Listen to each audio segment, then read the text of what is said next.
When I was young, I didn't really know what I was going to do when I got older.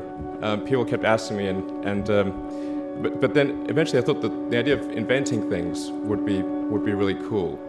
And the reason I thought that was because I read a quote from Arthur C. Clarke, which said that a sufficiently advanced technology is indistinguishable from magic, and that's really true. If you go back, say 300 years, the things that we take for granted today you'd be burned at the stake for. Being able to fly, being able to see over long distances, being able to communicate, and having access to all the world's information instantly from almost anywhere on the earth.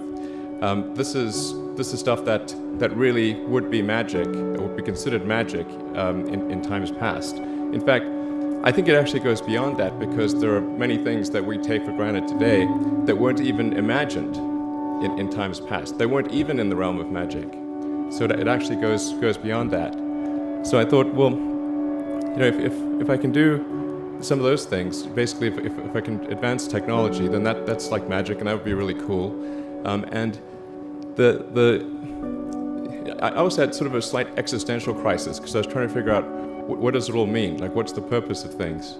And I came to the conclusion that if we can advance the knowledge of the world, if we can do things that expand the scope and scale of consciousness, then we're better able to ask the right questions and become more enlightened, and that's really the only way forward.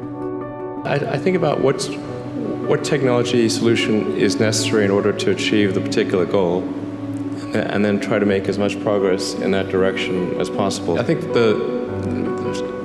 being a multi-planet species and being out there among the stars is important for the long-term survival of humanity.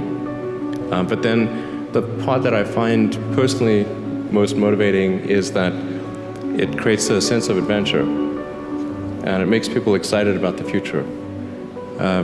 If you consider two futures, one where we are forever confined to Earth until eventually something terrible happens, or another future where we are out there on many planets, maybe even going beyond the solar system. I think that second version is incredibly exciting and inspiring, and there need to be reasons to get up in the morning. Life can't just be about solving problems. Otherwise, what's the point? There's got to be things that people find inspiring and make life worth living. When my brother and I were starting our first company, instead of getting an apartment, we just rented a small office, and we slept on the couch. And we showered at the YMCA, and we're so hot up we had one computer, so the website was up during the day, and I was coding at night, 7 days a week, all the time. And I sort of briefly had a girlfriend in that period, and in order to be with me, she had to sleep in the office. So work hard, like every waking hour. That's the thing I would say, particularly if you're starting a company. A natural human tendency is wishful thinking. So a challenge for entrepreneurs is to say, well, what's the difference between really believing in your ideals and sticking to them versus pursuing some unrealistic dream that doesn't actually have merit? And that is a really difficult thing to tell you. Can you tell the difference between those two things? Right. So you need to be sort of very rigorous in your self-analysis. I think certainly extremely tenacious, and then just work like hell. You just have to put in 80 to 100-hour weeks every week. All those things improve the odds of success.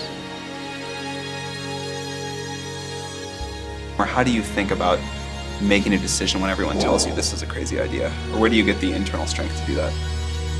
Well, first of all, I'd say I actually think I feel fear quite strongly. So it's not as though I just have the absence of fear. I feel it quite strongly. But there are just times when something is important enough, you believe in it enough, that you do it in spite of fear. People shouldn't think, well, I feel fear about this, and therefore I shouldn't do it. It's normal to feel fear. So you just feel it and let the importance of it drive you to do it anyway? If you just accept the probabilities, then That diminishes fear.